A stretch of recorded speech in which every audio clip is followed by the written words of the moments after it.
Hi, I'm Raylyn Worcester, and this is Spreading the Word.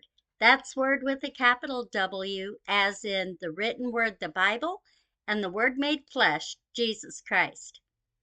I'm about to read to you part 11 of And Then the Trumpet, the exciting sequel to Without Faith. When we left off, Trevor had just gotten his big break, or had he? And we got to meet and know a little bit more about the Dark Man and his plans for the nation. And this is where we are picking up today. Part 11, and then the trumpet. While the Dark Man sat in his penthouse plotting and puffing on cigars, President Adamson and Vice President Zacharias were making plans of their own. They were packing to go to Camp David for the weekend. The Maryland resort, owned by the Department of Defense, had been the site of the 1979 Egypt-Israeli peace treaty and numerous other talks and accords. None of these were as important as what would be happening there this weekend. The president and vice president were going there to fast and to pray. Starting Monday, they would be locked away with the Congress, working on reinstating the U.S. Constitution.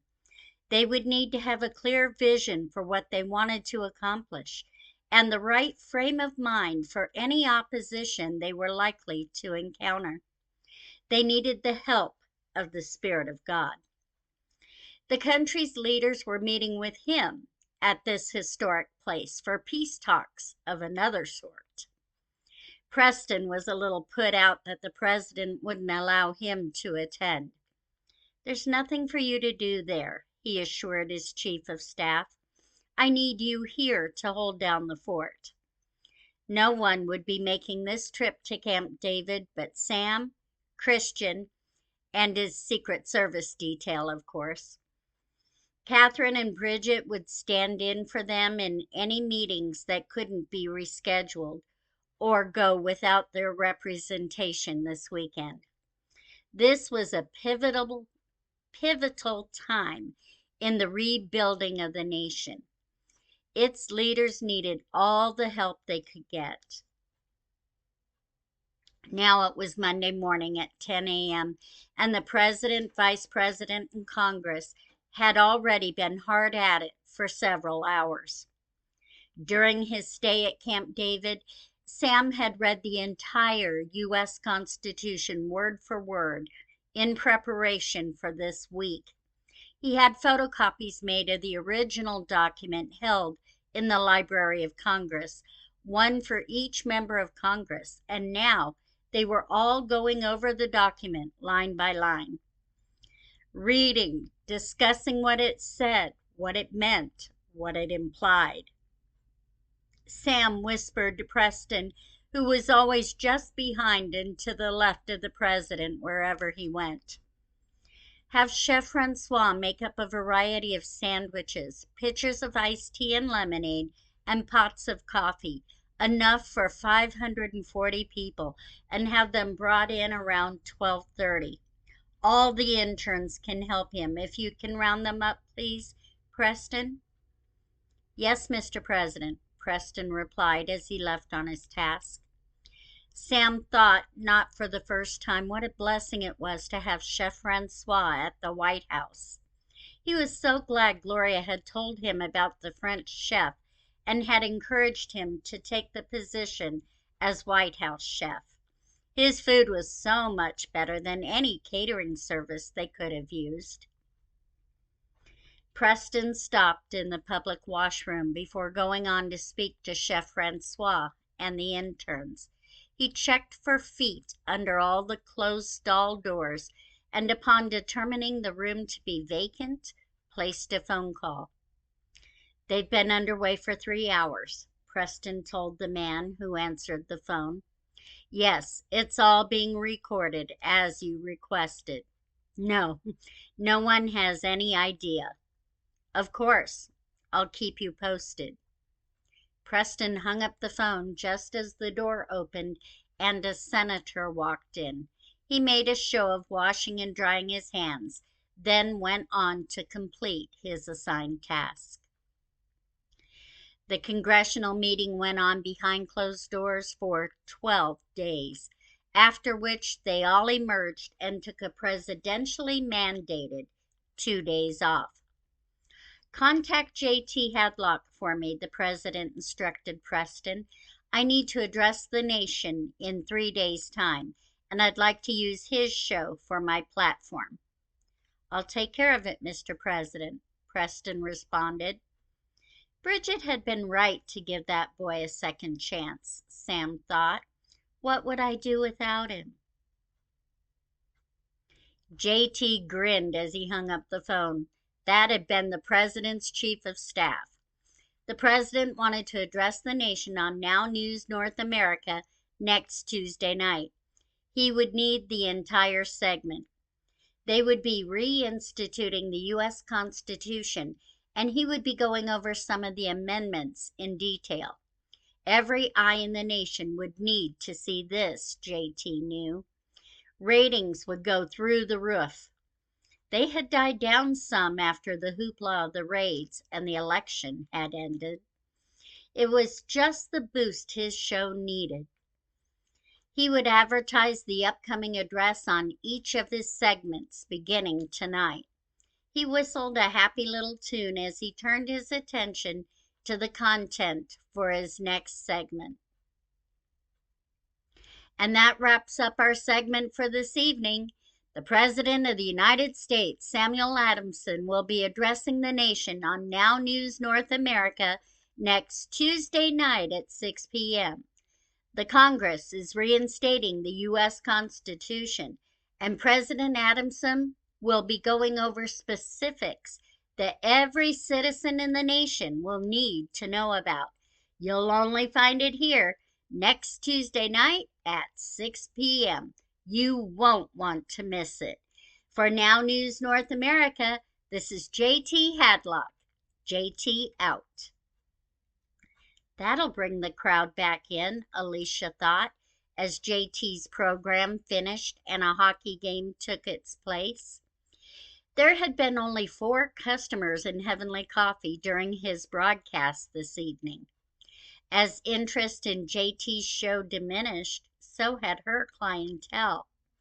Oh, she still had her commuter crowd and faithful regulars, but the crowds she'd had when she took over the coffee shop around the time of the election had dropped off significantly.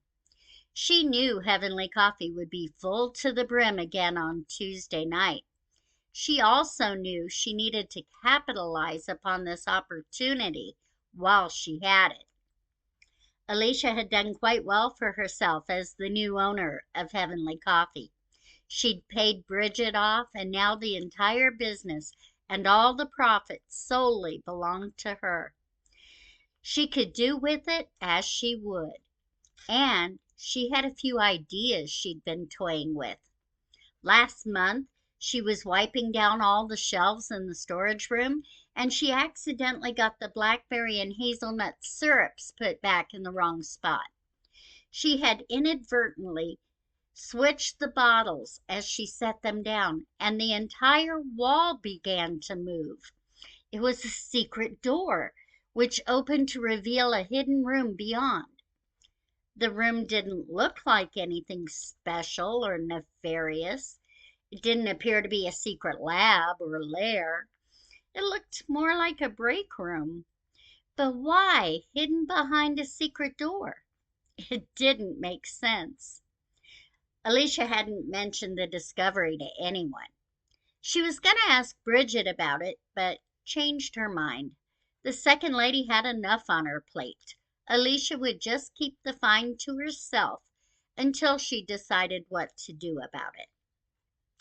Now she had an idea. She could put in a regular door and make the hidden room her new storeroom. She could expand the coffee shop into the existing storeroom area and be able to accommodate another 50 to 75 customers.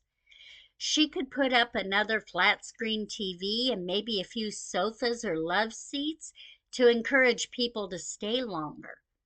If she could get the expansion done in 3 days, she could recoup construction expenses hand over fist during the president's address next Tuesday. It was a huge undertaking, but Alicia thought she could do it. She had construction crew regulars, and she knew they would do the work in exchange for a year's worth of free coffee. Excited, she printed out some "Pardon Our Dust" notices, and she put the "Be Right Back" sign on the door. She took a little stroll over to the construction site 3 blocks over, humming "Hail to the Chief" as she went. Finally, the big night everyone had been waiting for arrived. Heavenly Coffee began filling up as early as 4:30 p.m. Everyone wanted to have a comfortable spot in which to watch the president's address. Alicia had hired extra help for the evening, including a dedicated waitress for the new lounge. The former storage room had been transformed. The furniture had just arrived that morning into a cozy sitting area with a wall-mounted flat-screen TV, sofas, love seats, and coffee tables, as well as a few high tops to accommodate more customers. It had soft lighting and plush rugs that invited those enjoying it to stay just a little while longer. Mandy would make sure that the cups in this room were never empty for long. Both the lounge and the lobby of the coffee shop were full, and there was an excited din as 6 p.m. approached. Alicia had taken the suggestion of one of the construction guys, who said that while she was doing all this work, she ought to put in surround sound for her TVs. Now, with the increased noise level in the shop, everyone would still be able to hear what was being said in every corner of the room. It was just another reason to watch the address and future events at Heavenly Coffee. Moments later, the room hushed as J.T. Hadlock's voice boomed out over surround sound. Good evening, North America. This is J.T. Hadlock with all the now news in the nation. Tonight, we have the President of the United States, Samuel Adamson, with us to share vital information that every citizen in the country needs to hear. Mr. President, it's all yours. Thank you, J.T., the president said, looking dapper in his navy blue suit, crisp white shirt, and red tie. He sat at the resolute desk, hands folded, looking at ease and confident. His demeanor instantly put the viewer at ease and feeling confident in their president as well. Effective tomorrow morning, the president began, the Constitution of the United States of America is being reinstated as the final authority on the law of the land. This is not being done lightly or haphazardly. I want to assure you that I have personally read all 7,591 words of the Constitution and its amendments. Congress and I have spent nearly 2 weeks, 14 hours a day, studying the document line by line to determine its meaning and intent and how it will best serve this nation.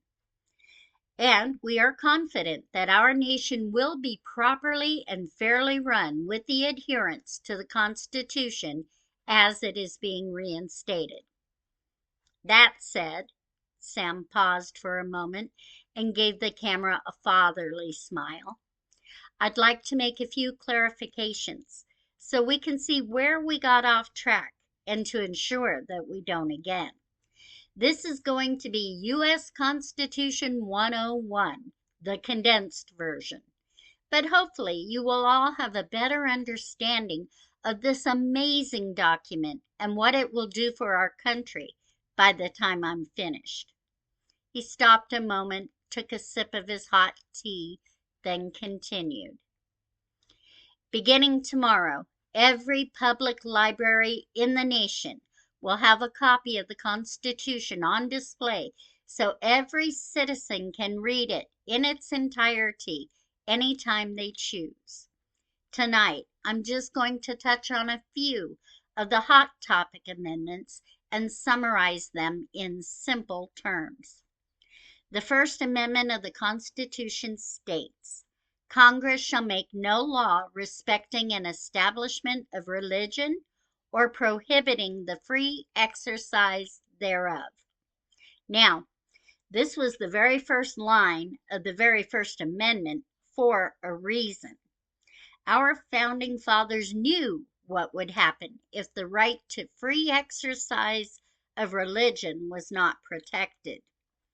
The same thing that happened in our country when former President Bright abolished the Constitution. Churches were padlocked, Bibles outlawed, and believers arrested, imprisoned, tortured, and beheaded. I think everyone would agree that that was bad for our country and can't be allowed to happen again. So, with the reinstatement of the Constitution, the churches that reopened on the National Day of Mourning and any future churches will be allowed to freely operate. That includes meetings held in public places, homes, libraries, etc. There will be no preference shown to or discrimination against any belief, religion, or denomination. We scoured the entire Constitution, and there is no mention of separation of church and state. So that phrase will have no bearing on anything to do with the free exercise of religion in our country. And that's just the first line of the First Amendment. This is going to take a minute. Are y'all still with me? Sam chuckled, then continued. The First Amendment goes on to say, or abridging the freedom of speech or of the press. Abridging means shortening or taking away from. When Bright did away with the Constitution, our nation's freedom of speech was taken away from. Citizens were only allowed to use certain pronouns when referring to certain people. The First Amendment gives people the right to say what they want to say, right or wrong, sensitive or insensitive. That is their right, and it's not discriminatory. Everyone in every walk of life has the same right. We can't legislate what people say. The First Amendment continues, or the right of the people to peaceably assemble and to petition the government for a redress of grievances. That means you can peaceably picket outside the White House if you disagree with your government, and I can't stop you. I can offer you an alternative, like I did to those protesting the abolition of the UBI, but if you choose not to take the alternative, you can protest to your heart's content. That is the right of the people to peaceably assemble. But beyond that, if you have specific grievances, you are welcome to create a list of those grievances, get signatures of like-minded people, and submit it to your government who will address your concerns. That is petitioning the government for a redress of grievances. Another hot topic amendment is the second. It states that the right of people to keep and bear arms shall not be infringed. Infringed means limited or undermined. I think we will all agree that being made to turn in guns or have your freedom card shut off is infringement. Do you see why we need the Constitution? Across the country, people were nodding their heads at their TVs. No one seemed bored or were concerned with how long this was taking. President Adamson was making it very clear that all the trouble their nation had endured was due to the abolition of the Constitution, and everyone wanted to be sure it wouldn't be able to happen again. He had their undivided attention. There was debate among the Congress about who should and shouldn't be allowed to own a gun. What about the mentally ill? The Constitution says the right of the people, not the right of mentally stable people.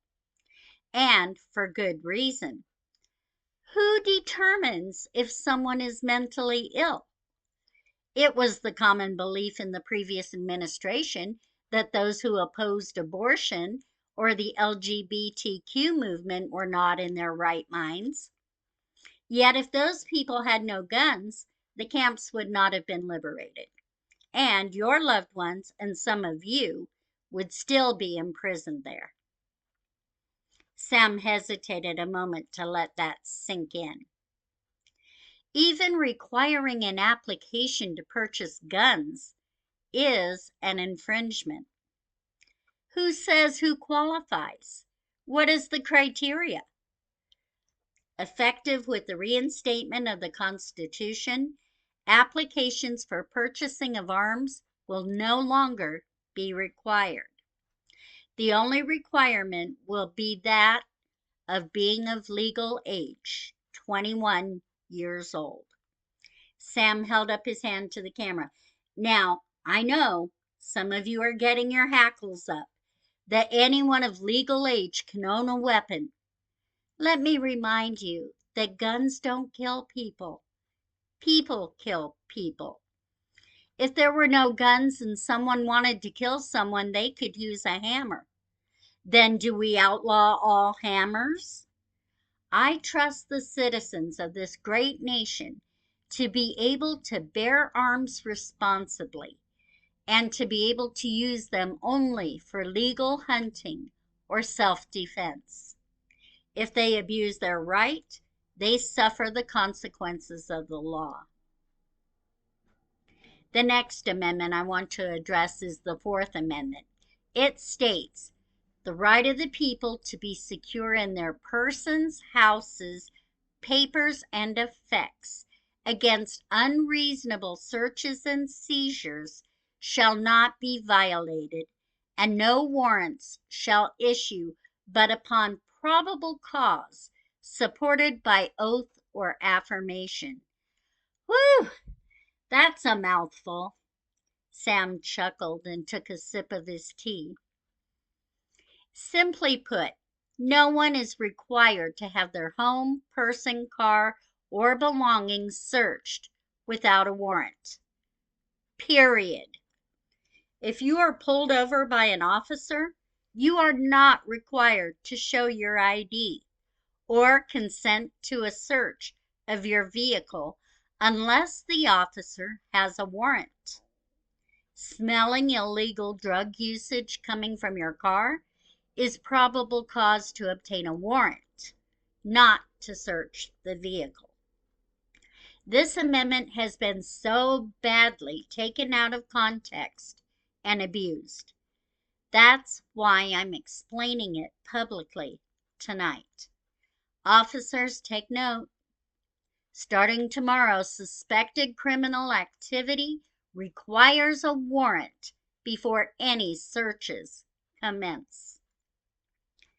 The 10th Amendment states that the powers not delegated to the United States by Constitution nor prohibited by it to the states are reserved to the states, respectively, or to the people.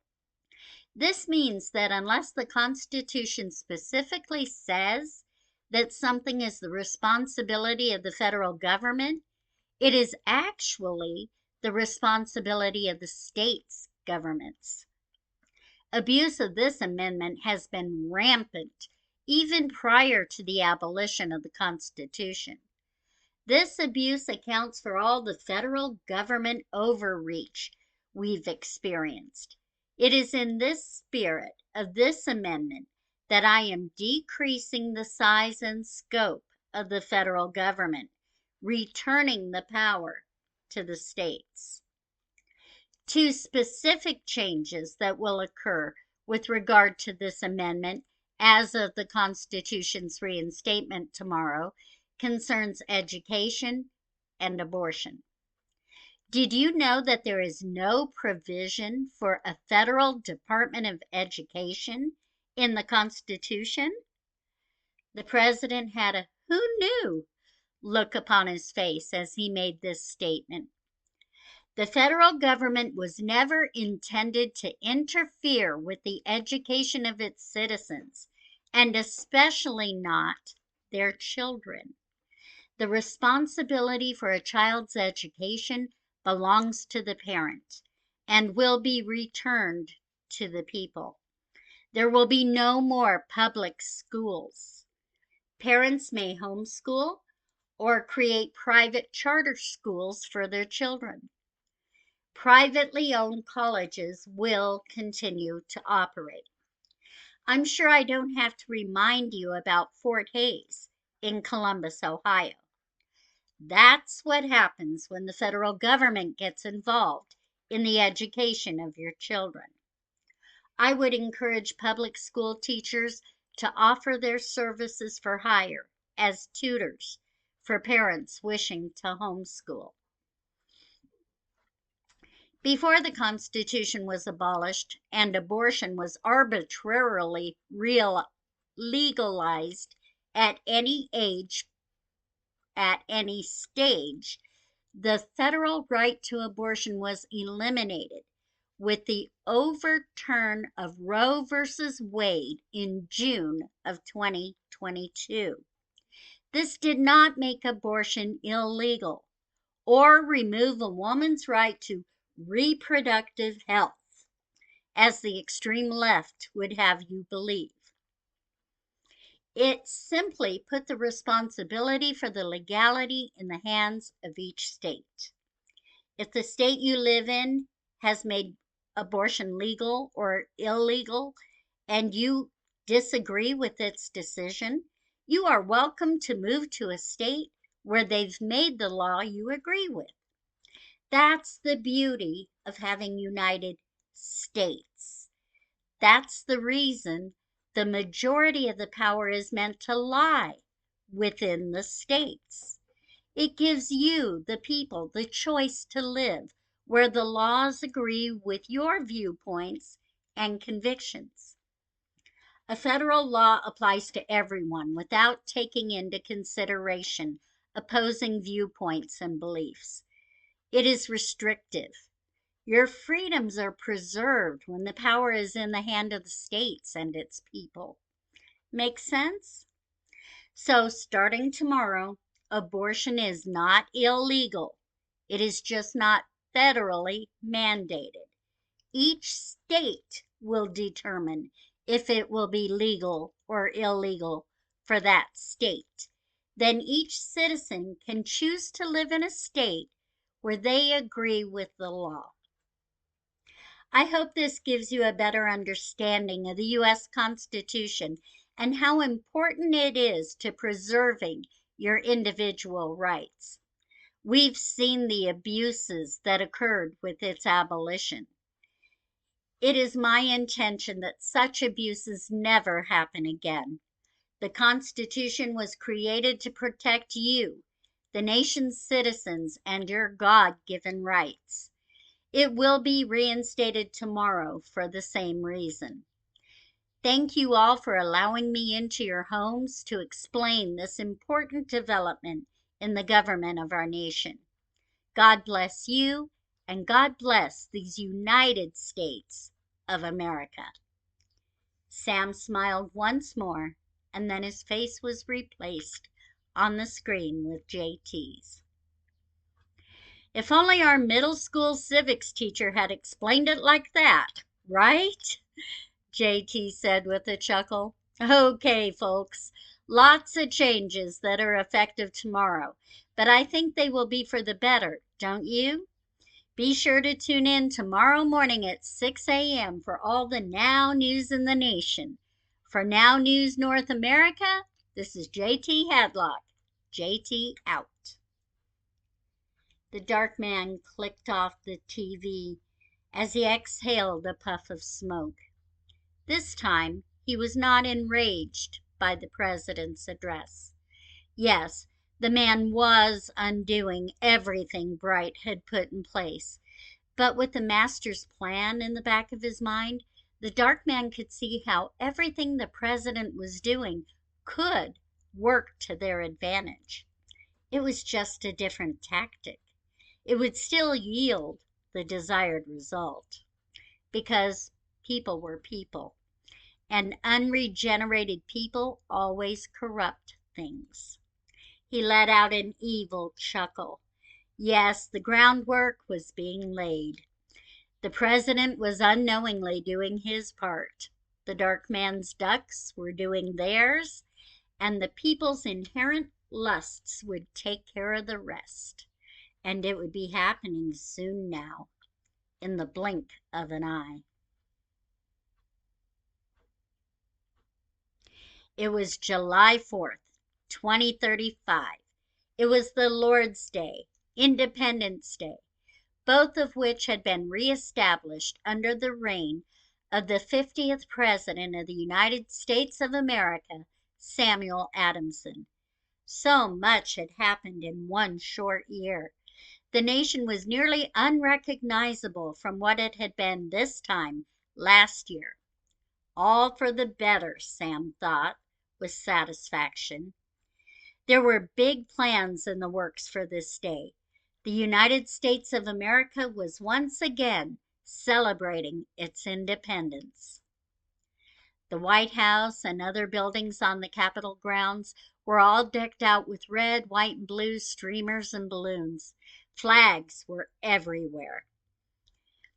The festivities kicked off with a parade down Pennsylvania Avenue, followed by a barbecue on the South Lawn. In years past, though not recent years, military heroes were honored in ceremonies where they would receive medals, commendations, and promotions bestowed by the President of the United States. This year, it was the heroes of the resistance, those who had liberated the citizens of the nation from the detainment camps, who would be honored. While the highest of the honors belonged to Samuel Adamson and Christian Zacharias, without whom the resistance would not even have been planned, their roles and that of their wives would be downplayed for this day, and they would be bestowing the honors on the others, without whom the rescue could not have occurred. At 5 p.m., Imelda Bingham would sing the national anthem, while the rest of the honorees took the stage in the East Room of the White House. Vice President Zacharias would recap the events of July 4th, 2034, and briefly mention each honoree's role in the events of the day. Then President Adamson would be hanging the Presidential Medal of Freedom around each person's neck and shake their hand and thank them for their service to their country. Those being honored that night were Gloria Vincent, Dylan Williams, Rob Johansson, Judge Thurston Moran, Janet Webster, Marcy Tompkins, Shirley Campano, Trenton Childress, Stuart Haynes, Jeb and Imelda Bingham, Pastor Gerald Whitfield, Chester Devlin, and John Ravenhill. Dylan had tried in vain to reach the anonymous video clip supplier so he could be honored, but his assistant told Dylan that he had been too wrapped up in the movie he was directing to be bothered. So the anonymous supplier would remain anonymous. After the ceremony commenced, there would be a dinner and a dance, and the evening would wrap up with fireworks shot over the Potomac, being viewed from the South Lawn.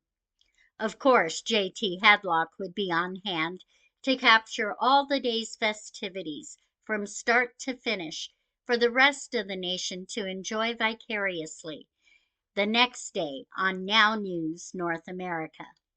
It would be a celebration like no other, for never had there been more to celebrate. At the dance following the ceremony, Jeb and Imelda were locked in a slow-moving embrace, medals clinking against each other as they danced. "This was the second best day of my life," Imelda said, gazing up into the eyes of her husband. "Much deserved," he said, as he tilted her chin up to place a gentle kiss on her lips. The two had married just 2 months previously, in a private ceremony in the rose garden surrounding the cottagette. Gloria had been Imelda's maid of honor. Dylan was Jeb's best man, and Pastor Whitfield had flown in to do the honors.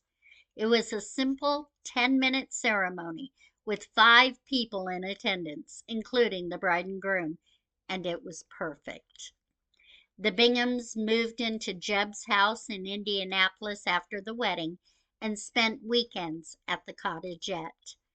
After tonight's fanfare, the couple would settle down once again into a simple routine and live a peaceful life. They'd each had enough excitement in the previous year to last a lifetime. That night, Gloria lay in bed, reliving the day's events and reminiscing about those which had led up to it. It had all been worth it.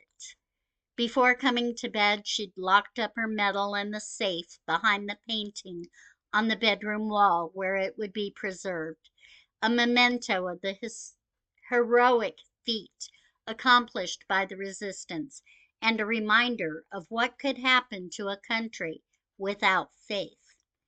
Now she lay propped up on pillows with her writing paper in hand. She wanted to share every detail of this glorious day with the general. "Dear General, what a glorious day. Wish you were here. The nation once again celebrated its independence and honored the key players of the resistance." She lined through everything after "what a glorious day." No, it was cruel to wish he was here. The general wishes he was anywhere but here, she knew. Gloria started again. "Dear General, Happy Independence Day. What a glorious day it was. We started with a parade on Pennsylvania Avenue and a barbecue on the south lawn of the White House.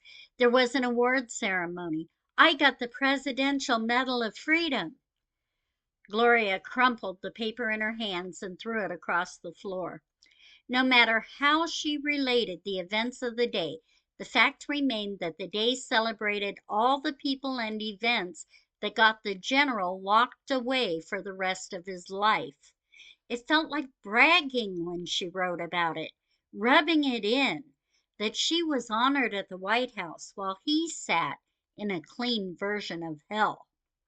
She promised to keep the general up to date with the happenings in the outside world, and she would, but not today, she decided.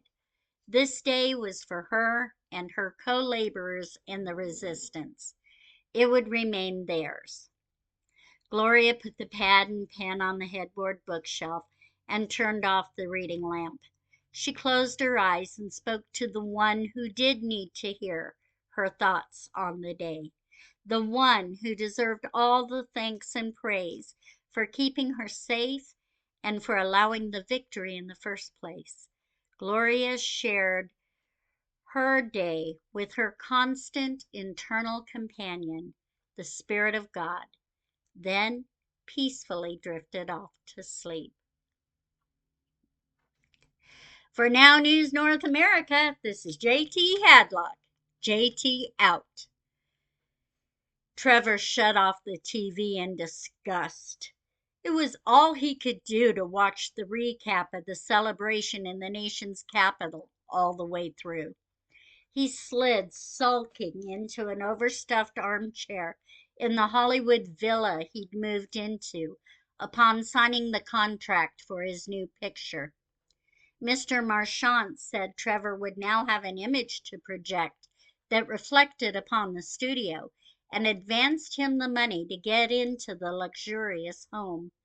He also had been given designer suits and a late model Lexus with all the bells and whistles to drive. He was getting everything he ever wanted. So why wasn't he happy? He'd been in a meeting with his assistant and Harv and Mr. Marchant when Dylan called. He'd motioned to the assistant to answer it as he and the other two men went over plans for the next day's shooting. "Excuse me, Mr. Goodman," Lester interrupted. "It's Dylan Williams. You are being invited to Washington, D.C. to receive a medal for your role in the raids." Trevor's face lit up. Finally, he would receive the recognition he deserved. He had conveniently forgotten that the recognition had been offered all along, and he declined it at every step along the way. With a medal from the President of the United States, he'd be a hero to his children. They would beg to see him again. Trevor's elation had soured the moment Dexter Marchant opened his mouth. The CEO looked at Trevor with a sneer. "Is that what you want, Trevor? To leave all this?" He spread his arms wide, indicating all Trevor's new life entailed. "To be thanked for something that happened a year ago? Would you rather receive a medal for something no one even knew you did, or an Oscar for a film with your name all over the credits, shown in theaters all around the world with your name up in lights? Your choice. Harv has other directors in his pocket, dying for the opportunity you've been given. You can't have both. Which will it be?" The light in Trevor's eyes had died. There was no choice, really. If he lost his job, he lost his chance to get his kids back. If he quit to go to Washington, D.C., he would never work in Hollywood again. What kind of reputable job would he find then? What good would a medal do him? Trevor had told Lester, "Tell him thanks, but I'm too busy with the film I'm directing to attend. Congratulate him on his medal." As Lester relayed the message, Trevor hung his head. He didn't notice the triumphant smile on Dexter Marchant's face. Now, as he sat in his opulent surroundings, watching the ceremony on TV, envy, like a thick green slime, slithered through Trevor's heart, hardening it into stone. That Chester guy got a medal for simply discovering that a camp wasn't where it was supposed to be, he thought, outraged at the injustice. "The nation wouldn't have anything to celebrate if it hadn't been for me, and no one even knows my name." Envy squeezed his heart until his chest physically hurt. "But they will," Trevor silently vowed. He was going to make it big. He was going to be a household name. Then the nation and his kids would be begging to spend time in his presence. Happiness was overrated. He was going to be famous. And that's where we're going to stop part 11 of And Then the Trumpet. Are you enjoying the story? I hope you are. Please remember to like, share, and subscribe. And in this way, you are helping to spread the word. Thank you, and God bless.